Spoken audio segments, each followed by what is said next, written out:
కృష్ణదేవరాయల వారు రామకృష్ణ కవి ఆగ్రహించకండి అని చెప్తారు. కానీ ఆ కాలం, ఆ రసహృదయం ఉన్నటువంటి రాజుల కాలం చాలా మనం కోల్పోయాం. ఎందువల్లంటే చాలామంది ప్రపంచంలో ఎక్కువ దేశభక్తులు ఉండే దేశం ఏది? జపాన్. ఎక్కువ దేశద్రోహులు ఉండే దేశం అంతే, గ్రేట్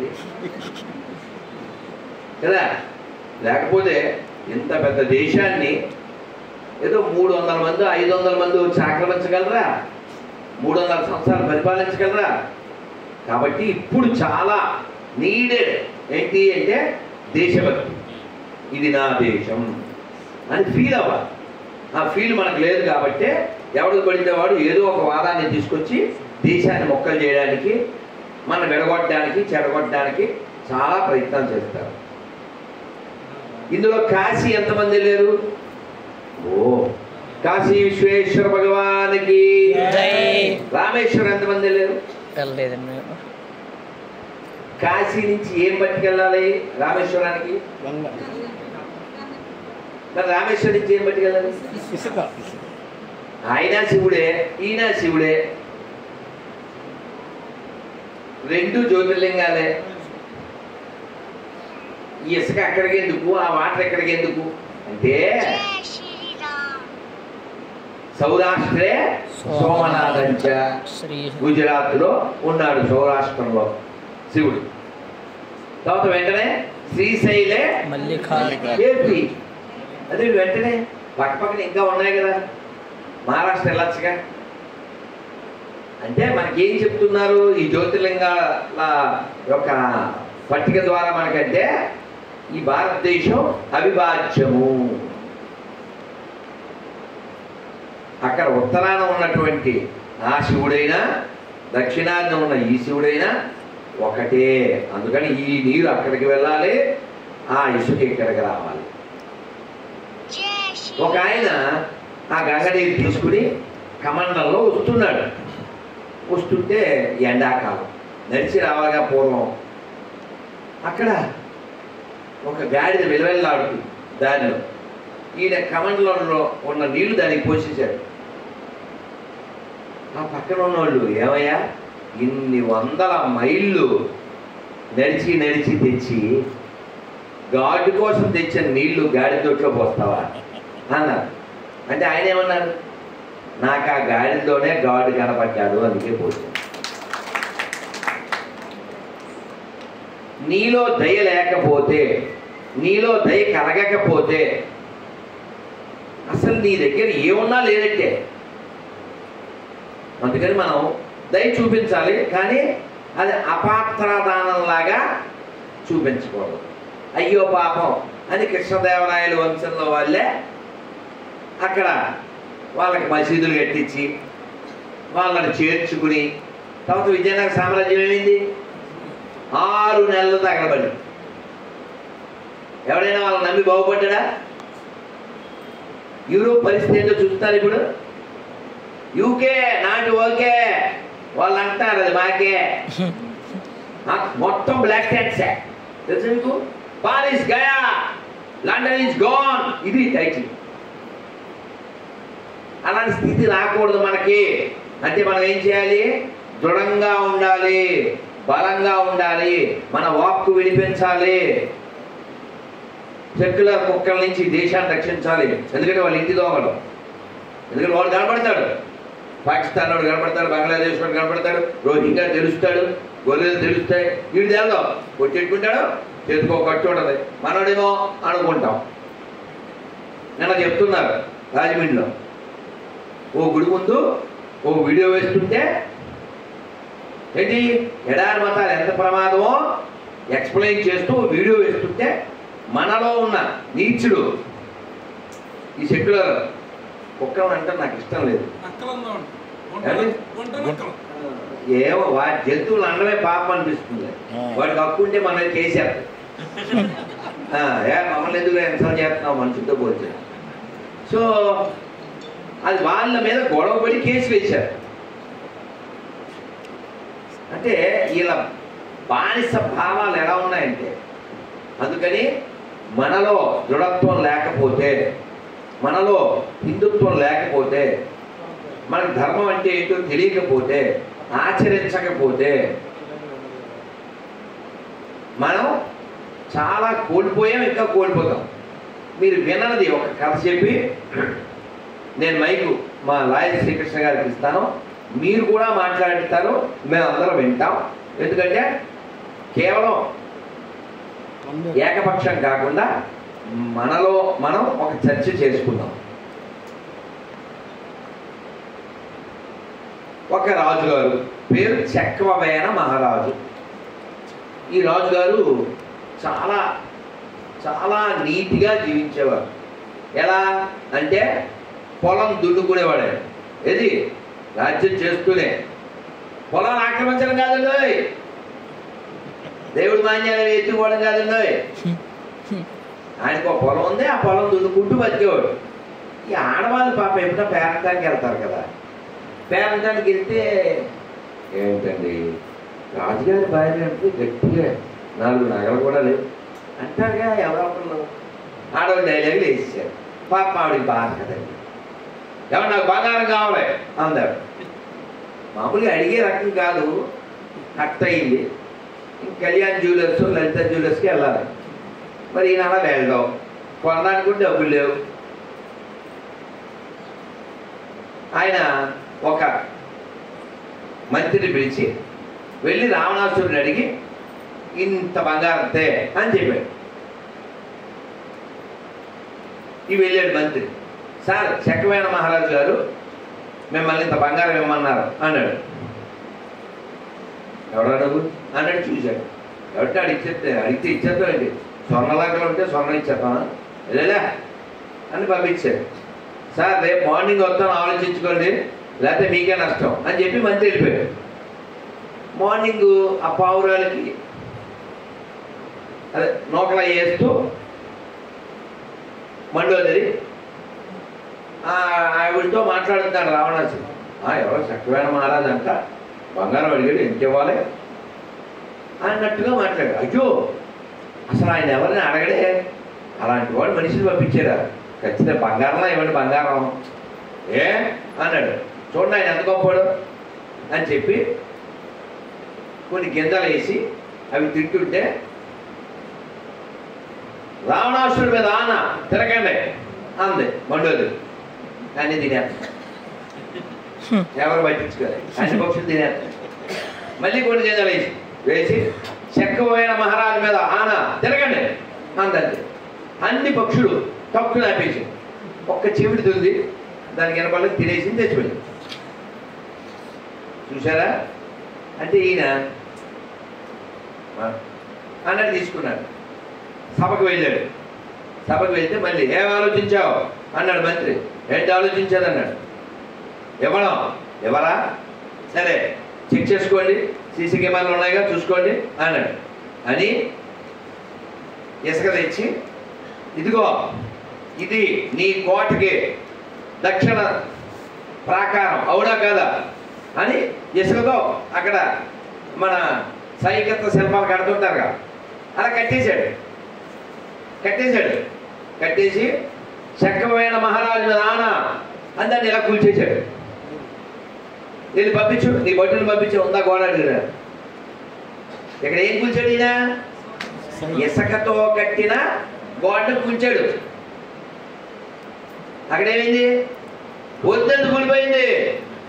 అర్థం చేసుకో, ఇసుకతో గోడ కట్టిన కోట కట్టలేనా? అప్పుడు మిగిలిన మంత్రులు చెప్పారు రావణాసుడు ఇచ్చేయండి అని.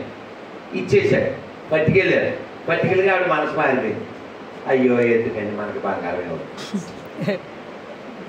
ఆవిడ భర్త పట్ల అపేక్షతో బంగారం అయితే మీరే నా బంగారం మళ్ళీ పంపించింది అనుకోండి. ఇది ఇదంతా ఎందుకు చెప్పాము? సత్యవ్రతం మాట ఎందుకో ఎప్పుడో రావుడు మాట్లాడుతాం, ఎప్పుడో హరిశ్చంద్రుడు మాట్లాడుతాం, ఎప్పుడో దిలీపుడు మాట్లాడుతాం, ఎప్పుడో భగీరథుడు మాట్లాడుతాం. ఎందుకు మాట్లాడుతున్నాం? వాళ్ళ క్వాలిటీస్. మనము అంటే ముక్కు కాదు, లుక్కు కాదు, కలర్ కాదు, మన పాకెట్లో ఉండేది కాదు, లేదా దాని ఏమంటారు లాకర్లో ఉండేది కాదు. మనము అంటే మన గుణాలు. గుణాల చేతే ఎవరైనా గుర్తింపబడతారు, గుణాల చేతే ఎవరైనా ఉద్ధరింపబడతారు. కాబట్టి ఆ గుణాలు, ఆ గుణనిధి అయిన వాడు దాశరథి. ఆ గుణనిధి దాశరథి. అందువలన మనం భగవంతుణ్ణి పొందడానికే ఈ మానవ జన్మ వచ్చింది. అది పొందకపోతే ఇది మళ్ళీ వస్తుందా? గ్యారంటీ ఉందా? ఇందాక వస్తూ కూడా లాయర్ గారు అలా చర్చ చేస్తూ ఉంటాయి కదా మాటలో. వీక్ మైండ్తో చచ్చిపోకూడదు. ఎందుకని వీక్ మైండ్తో చచ్చిపోతే మళ్ళీ అలాంటి జీవితమే వస్తుంది. స్ట్రాంగ్ థింక్ చేయాలి. స్వామి వివేకానంద ఎలా అన్నారో, ఓ చర్చ అయిపోయింది, అది సార్ పూర్తి చేసేది. అదే ఎవరో 2 రోజులు వివేకానంద తినలేదు, ఆ చెప్పేయండి మేము కూడా లేదు. సో కాబట్టి స్ట్రాంగ్ విల్లింగ్ ఉండాలి, విల్ పవర్ ఉండాలి. విల్ పవర్ రావాలంటే దిల్ ఉండాలి. దిల్ ఉండాలంటే దాని తగ్గ జ్ఞానం ఉండాలి. మనం తొందరగా అటెంప్ట్ చేయడం కానీ, తొందరగా అటెంప్ట్ అవ్వడం కానీ, అది చేయడానికి కారణం ఏంటి? Week mind. ఈ వీక్ మైండ్ ఉండకూడదు, రాక్ మైండ్ ఉండాలంటే ఏం చేయాలి? జ్ఞానం ఉండాలి. భగవద్గీతలో స్వామి నా దగ్గరికి 4 వస్తారని చెప్పారు. ఎవరైనా ఆర్తులు, జిజ్ఞాసులు, అర్థకాములు, ఆత్మజ్ఞానం. ఏం పేరు నాయక? Vijayabhaskar. Vijayabhaskar. Very good. Once more. అలా వెంటనే అందుకోవాలి, అలా వెంటనే అందుకోవాలి. ఆర్తో జిజ్ఞాసురర్థార్థి జ్ఞానీ చ భరతర్షభ. ఆర్తులు, జిజ్ఞాసులు, అర్థ అంటే డబ్బులు కావాలనే వాళ్ళు, కష్టాల్లో ఉండేవాళ్ళు, క్యూరియాసిటీతో ఇదేంటో తెలుసుకుందాం అనుకునేవాళ్ళు వస్తారు నా దగ్గరికి. కానీ వీళ్ళందరికంటే పైన హైయెస్ట్ అంటే జ్ఞానీ చ భరతర్షభ. Who comes to me with knowledge is very dear to me. అంటే అలా చేయకూడదు. గుడ్గల్లని చెప్పారు నాన్న కదా. గుడిగల్లనా? ఏ గుడ్డు? వెరీ గుడ్డే కాదు, గుడ్డా వెరీ గుడ్ కదా. నీ గిఫ్ట్ ఇవ్వాలి కదా. నీ గిఫ్ట్ టాప్, నేను షిఫ్ట్, అక్కడ ఎక్కిన లిఫ్ట్, నువ్వు మాట్లాడితే లిఫ్ట్. ఓకే. సో కాబట్టి జ్ఞానీచ భరతర్షభ, అందుకని జ్ఞానం ఉండాలి మనకి. భగవద్గీతలో 8 అధ్యాయాలు ఉన్నాయి, 18. భగవద్గీత ఎవరెవరికి చెప్పారు? నేను అడిగాను ఒక అబ్బాయిని బస్సులో, సిటీ బస్సులో, తమిళనాడులో, యారు சொல்லிருக்கே భగవద్గీత? యారు சொல்லிருக்கே? ఎంజి రామచంద్రన్ శివాజీ గారిని சொல்லிருக்கே. వాడి ఎంత బతికిచ్చారా? ఆంధ్రప్రదేశ్లో ఉండుంటే ఎన్టీఆర్ ఏఎన్ఆర్ చెప్పారని ఎవరు.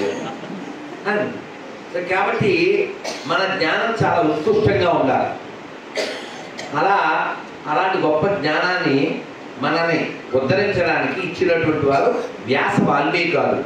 ఈ ఊళ్ళో ఉద్యోగం చేసినటువంటి, ఉద్యోగం చేస్తున్నప్పుడే ప్రవచనం ప్రారంభించినటువంటి శ్రీభాష్యం అప్పలాచార్యులు వారు చెప్పారు, వ్యాస వాల్మీకాదులకు మనం ఎంత రుణపడ్డామో, వారికి ఏం చేసినా మన రుణం తీరదు. ఎందుకంటే అంత ఇచ్చారు మనకి. మనం ఎలా ఉండాలి, ఎలా ఉండకూడదు, ఎన్నో ఇచ్చారు. కాబట్టి శృతి అని వినేది, వినాలి వినాలి వినాలి.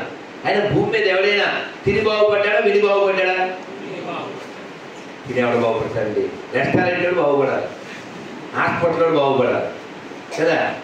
అందుకని త్యాగరాజ స్వామి బాధపడుతూ చెప్తారు, దుడుకోగల నన్నే దొర కొడుకు ప్రోతురా, ఎంతో దుడుకోగల నన్నే దొర కొడుకు ప్రోతురా. ఎవరు దొరకూడదంటే? రావుడే దొరకూడదు. ఇది ఎలా చెప్తాం? ఎవరైనా హరికథ విన్నారా? అదేమిటి అరిచేతులు లేస్తాయనుకున్నాను, అదేమిటి అరిచేతులు లేవలేదు అడిగి తిప్పున్నానా? ఇదే చిత్రంగా ఉంది. హరికథ వినలేదు ఎంతవరకు. అయ్యో నా ప్రాణం ఆల్మోస్ట్ రోజు వింటాను. ఆదిభట్ల నారాయణ దాస్ గారు దానికి ఆద్యులు, అంటే అంతకుముందు ఉన్నప్పటికీ దాన్ని చాలా చక్కగా మోడిఫై చేసి చట్టసోపేతంగా చేశారు. మురుకుట్ల సదాశివ శాస్త్రి గారు, ప్రస్తుత కాలంలో అయితే సింహాచల శాస్త్రి గారు, అంతకుముందు కోట సత్యనారాయణ శాస్త్రి గారు, ఎందరో. అయితే అది కదా చిన్నప్పటి నుంచి విన్నా అదంతా మనకు అర్థం కాదు పిల్లలు. కానీ రేడియోలో హరికథ వస్తే ఆఖరిలో నాన్న సౌండ్ పెట్టవు, సౌండ్ పెంచవా అని అడిగేవాళ్ళం. ఎందుకు అంటే హరికథ అంతా అయిపోయాక ఆఖరిలో పవమాన సుదుడు బట్టు పాదార విందములకు నీ నామ రూపములకు నిత్య చేయ మంగళం రాజీవ నయన త్యాగ రాజులు గొలచునట్టి నీ నామ రూపములకు నిత్య చేయ మంగళం మంగళం కోసలేంద్రాయ మహనీయ గుణాత్మనే చక్రవర్తి తనూజాయ సార్వభౌమాయ మంగళం వేద వేదాంత వేద్యాయ మేఘశ్యామలమూర్తయే పుంసాం మోహన రూపాయ పుణ్యశ్లోకాయ మంగళం. ఏడుకొండవాడ వెంకటరమణ గోవిందా. ఇక్కడ చక్రవర్తి తనూజాయ ఎవరినన్నారు? చక్రవర్తి కొడుకు ఎవరు? రావుడేనా? దాన్నే దొర కొడుకు అన్నారు. నన్ను ఎవరు రక్షిస్తారు? దుడుకు గల నన్నే దొర కొడుకు బ్రోతురా. ఏ దొర కొడుకు అంటే రాముడు కాక ఎవరు నన్ను రక్షిస్తారు అంటే మనకి ఏ ఉండాలి? ఏ భావం ఉండాలి? రక్షించాలి అంటే ఏ భావం ఉండాలి? రక్షించాలంటే ఏ భావం ఉండాలి? ఎవరు చెప్పింది? ఏం పేరు? గట్టిగా. దీన్నే రామదాస్ గారు చెప్పారు. ఏమని? రక్షింపకున్నను రక్షకులెవరింకా రామచంద్ర నన్ను రక్షింపకున్నను రక్షకులెవరింకా రామచంద్ర. అలా మనం సరెండర్ అవ్వాలి. ఆ సరెండర్ అయిన వాడి యొక్క ఫెయిత్ లెవెల్ ఎలా ఉన్నదంటే ఆ కాన్ఫిడెన్స్ లెవెల్ చాలా హైలో ఉంటుంది. అది కూడా రామదాస్ గారు చూపిస్తారు. ఏమంటారు? పాహి రామ ప్రభో పాహి రామ ప్రభో పాహి భద్రాద్రి వై దేహి రామ ప్రభో పాహి రామ ప్రభో పాహి రామ ప్రభో పాహి భద్రాద్రి వై దేహి రామ ప్రభో ఇందిరా హృదయాల బిందాదిరూఢ నందన కారణానంద రామ ప్రభో ఎందునే చూడని సుందరానందము కన్నులో కన్నులింపొద రామ ప్రభో పాహి రామ ప్రభో పాహి రామ ప్రభో. ఈ చరణాలు చెబుతూ ఆయన ఏమంటారంటే నేను మళ్ళీ పుట్టను అని ఆయన ఇలా డంకా బజాయి చెప్తారు. నేను మళ్ళీ పుట్టనని ఎవరు చెప్పగలరండి? భగవంతుడు నా పక్షం అని ఎంతో గొప్ప కాన్ఫిడెన్స్ లెవెల్ ఉంటేనే కదా. మరి మనం చెప్పగలమా? నేను అడుగుతూ ఉంటాను సభలో, ఇవాళ రాత్రి పడుకుని పొద్దున్న లేవకపోయినా పర్వాలేదు అనుకునే వాళ్ళు చేస్తాను. ఇప్పుడానండి ఆహా ఆహా ధైర్యం అని వీటి కూడా చెప్పాలి. ఒక చేయి కూడా లేవాలి, ఒక చేయలేదు. Right right. ఇప్పుడు ఒక జోక్ ఏంటో చెప్తా. ఇప్పుడు రేపు పాడెత్తాలంటే ఇవాళ మనం చెయ్యొద్దా? మన పర్మిషన్ కావాలా? ఎముడికి మన పర్మిషన్ అవసరమా? నువ్వు చెయ్యెత్తినే ఎత్తకపోయినా టైం అయిపోతే పాడెత్తారు. మనకు అసలు ఆ గ్రహించని విషయం చెప్పనా, గ్యారంటీగా వచ్చేది చావు. అసలు గ్యారంటీ లేదు లైఫ్. గ్యారంటీగా వచ్చే దాని గురించి మనం మాట్లాడాలి. గ్యారంటీ లేని దాని గురించి మోసం, అబద్ధం, గొడవ, గోష్ఠి, జగడమే. నేను అన్నయ్యతో గొడవ, తమ్ముడితో గొడవ, నాన్నతో గొడవ, అమ్మతో గొడవ. ఇది గ్యారంటీ లేని లైఫ్ కోసం. గ్యారంటీగా వచ్చే చావుందే దానికి అసలు మనం అది రానట్టే. దీనికే మాట్లాడారు ధర్మరాజు. ఏమని ఆయన అడిగారు, యక్షుడు ప్రపంచంలో ఆశ్చర్యకరమైనది ఏంటి, కిమ్ ఆశ్చర్యపరం అన్నాడు. ఏంటది? హాని హాని భూతాన్ని గచ్చంత్యమానయం దినే దినే. రోజు యమధర్మరాజు దగ్గరికి వెళ్ళిపోతున్నారు ఎవరెవరో. అది చూస్తున్నాడు వీడు, వింటున్నాడు. అయినా నేను ఇక్కడే ఉంటాను అని అనుకుంటాడు. ఉంటావా? నువ్వేం చెప్తావు? ఐబ్రో అంటుంటావు, ఐబ్రో లెక్కనేసి. నువ్వు ఉంటావు కదా నీ మాటలో. భగవద్గీత ఎందుకు ఎక్కట్లే? మనం ఇక్కడే ఉంటాం అని అనుకోవడం వల్ల ఎక్కట్లే. అర్జునుడు ఎందుకండి జావగారి పోయాడు? అక్కడ అందరూ కనబడ్డారు. ఎవరు కనబడ్డారు? తాతలు, చుట్టాలు, పట్టాలు, బంధువులు కనబడితే ఏమైపోయాడు? బావా నాకు కారిపోతుందా, నువ్వు కూడా నాతో రావా, మనం వెళ్దాం గోవా, తిందాం గోవా. ఈ మనసంతా అలాగా జారిపోయాడు. జారి కృష్ణుడు మండిపోయింది సార్. రెండో అధ్యాయం చదవండి. ఎలా తిట్టాడు? ఏం మనిషి పోయాడు? ఏం మనిషిడు? నువ్వు అసలు మెంటర్ మ్యాన్ అయినా నువ్వు? Are you mentor man are అన్నాడు. ఇది నపుంసకుడిలా మాట్లాడుతున్నావండి అన్నాడు. అని జాతస్యో మృత్యు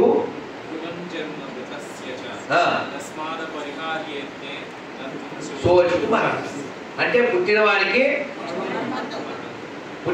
చావు తప్పదు, చచ్చిన వాడికి పెద్ద డిస్కషన్ ఏంటి? ఉంటావాడు ఎవడు ఉండగా కాలే రాజులు వారే నీ గర్వోన్నతిని పొందరే. ఏది ఆ రాజులంతా ఏది ఎవరు పెట్టుకెళ్ళారా అని అన్నారు. కాబట్టి తెలివైన వాడు సదా సిద్ధంగా ఉంటాడు, శుద్ధంగా ఉంటాడు. ఎప్పుడు వస్తే నాకే భయం అన్నట్టుంటాడు. ఈ మాట కూడా రామదాస్ గారు అన్నారు. ఏమన్నారు? శ్రీరామనామం మరువం మరువం సిద్ధమేయమునకు బెరువం బెరువం. సో ఎప్పుడు వస్తే మాకు భయం లేదండి అన్నారు. ఎప్పుడు భయపడినవాడు ఎవరు ఉంటాడా? ఎప్పుడైతే గేమ్స్ ఆడేవాడు ఎప్పుడు వచ్చాడు? ఏంటండి బయటకు వచ్చారేంటి అన్నాడు. ఏం చెప్పాలి, లిస్ట్లో నీ పేరే ఉంది ఫస్ట్, అందుకే వచ్చాను. అవునా, సరే సార్ ఇంక తప్పదుగా, సరే వెళ్ళిపోదాం. వెళ్ళేటప్పుడు బూస్ట్ తాగండి. బూస్ట్ అనగా ఒక పానీయం తాగినచో మీకు బలం వచ్చు అన్నాడు. సరే ఏదో ఒకటి వచ్చిందో ఇచ్చు అని తాగి ఏదో మామూలు ఏదో ఏంటి దాంట్లో అదేదో తెచ్చి కలిపేసి ఏంటది అదే మత్తు మందు ఉండదుగా అది కలిపేశాడు. ఆయన తాగేసాడు. పాప 5-6 గంటలు పడుకుని లేచి ఆహా ఏమి పానీయము మాలో బడలేక తీర్చినది, ఏమైనా నీకొక్క ఉపకారం చేసేదని మా మదిలో తలుచుతున్నామని. ఏమిటిది? I want to do a favour to you అన్నాడు. ఎప్పుడు వీడు ఆశగా చూశాడు. ఏంటి sir what you are going to do అన్నాడు. ఏమీ లేదు, ఈరోజు లిస్టు అక్కడి నుంచి మొదలు పెడదాం అనుకుంటున్నాను అన్నాడు. ఈ అర్థం ఆయన పడుకున్నాడు. ఆయన పేరు బయటకుడికి కదా అది అలా ఉంటుంది. అట్లుంటుంది మనతో, అది అట్లుంటుంది మనతో అనమాట. ఆ లిస్టు ఈ పైన ఆయన ఏదో కింద నుంచి మొదలు పెడదాం కూడా ఈ కింద రాశాడు. సో కాంతో గేమ్స్ ఆడచ్చు కానీ కన్నయ్యతో గేమ్స్ ఆడకూడదు, ఎవరితో అసలు ఆడదు. కాబట్టే రామదాస్ గారు ఇంకో మాట అన్నారు. రాముని వారము మాకేమి విచారము, రామా నీదే భారము, నీవే మాకాధారము. అంటే మనకు ఆ ఫెయిత్, శివుడు గట్టిగా పట్టుకుంటే ఎప్పుడు వచ్చేస్తే శివుడిని విడిచిపెట్టలేదు ఎవరైనా. మార్కండేయుడు, ఆ మార్కండేయుడు విష్ణుమూర్తిలో కోరాడు, స్వామి ప్రళయం సంభవిస్తుంది కదా, మొత్తం అంతా మ్యాటర్ అయిపోయి మ్యాటర్ ఉన్నది కదా, అప్పుడు నువ్వు వెళ్తావు కదా వడపత్ర. ఆ సీన్ చూడడానికి కోరిక అన్నాడు. ఏం కోరిక అసలు ఎవరికైనా ఉంటుందా అసలు ఆలోచన? అది చూడడానికి కోరుకున్నాడు ఆయన. ప్రళయంలో ఎవరు ఉంటారు కదండి, అవునా? అన్నమయ్య ఎంత తెలివైనోడు. అన్నమయ్య 4 కీర్తనలు నేను ఇప్పటిదాకా విన్న వాటిల్లో 4 దశావతారాలు పాడతాడు. ఎక్కడ పేరు చెప్పడండి, ఎక్కడ పేరు చెప్పడం. ఇది ఒక ఆయన టీషర్ట్ వేసుకున్నాడు అని అనుకోండి, టీషర్ట్ ఎవడు వేసుకున్నాడని చూద్దాం. ఎలా టీషర్ట్ అంటే మళ్ళీ అడు చూద్దాం. అలాగా దశావతారాలు పేరు చెప్పకుండా 4 కీర్తనలు పాడాడు. అందులో ఇది ఒక్కటి చెప్పి నేను మైక్ ఇచ్చేస్తాను. మీరు కూడా మాట్లాడాలి. కాబట్టి మీ అందరికీ ఒక ఏకాదశి పేపరు, ఒక తిరుమల ప్రసాదం తినేది కాదు, ఇంకో తిరుమల ప్రసాదం అది కూడా తినేది. తినకుండా ప్రసాదాలు ఉంటాయి అనుకోకండి, పొందిన తర్వాత తెలుసు. మన ఒకే తెలిసి మన నోటికి తప్ప ప్రసాదాలు తెలవగలండి. అది ముక్కుకో ప్రసాదం ఇవ్వబడితే తీసుకుంది. గుర్తు చేయి, మర్చిపోతానని చెప్తున్నాను. అన్నమయ్య అంటాడు, తెప్పగా మర్రాకు మీద తేలాడు వాడు ఎప్పుడు లోకములెల్ల ఏలేటివాడు. తెప్పగా మర్రాకు మీద తేలాడు వాడు. ఎవరి గురించి చెప్తాడు? వడపత్ర సాయిని. అందులో ఆ ఒకటి చెప్తాడు, మడుగు నీటి లోపల దాగిన వాడు అంటాడు. అంటే ఎవరు? ఆ తర్వాత నూతి కింద అంటాడు. నూతి కింద ఉంటాడు, నూతిలో కూర్మం. ఇలా ఒక్కదాని కూడా పేరు చెప్పుకుని అన్ని అవతారాలు చెప్తే ఒక్కటి నాకు అర్థం కాలే. చాలా రోజులు అలా వెతికితే మొత్తాన్ని ఆన్సర్ దొరికింది. మీకు దొరికితే చెప్పండి. కోడి కూత నోటి వాణి కుర్ర తమ్ముడైన వాడు. భగవంతుడు అవతారంలో తమ్ముడు క్యారెక్టర్ ఏది ఉంది? కృష్ణుడు ఒకటేగా. రాముడు తమ్ముడు కాదు, పరశురాముడు తమ్ముడు అయినప్పటికీ కూడా అలా అన్నయ్య గురించి మనకు తెలియదు. నరసింహస్వామి తమ్ముడు కాదు, కృష్ణుడు ఒకటే కదా తమ్ముడు. బలరాముడు కోడిని పూసేదా? మనం ఎక్కడ వెళ్ళలేదే. సరే అలా వింటూ చదువుతూ ఉంటాం కదా, అది దొరికింది. మీకేం దొరికితే చెప్పండి. నేను వాటర్ తాగేటప్పుడు మేట బయటకు వచ్చింది. చెప్పండి. చెప్తారా? కోడి కూత నోటి వాణి కుర్ర తమ్ముడైన వాడు. ఆవుల కాచేవాడు అన్నారు అనుకోండి, ఎవరు? కృష్ణుడు. తెలిసిపోతుందిగా.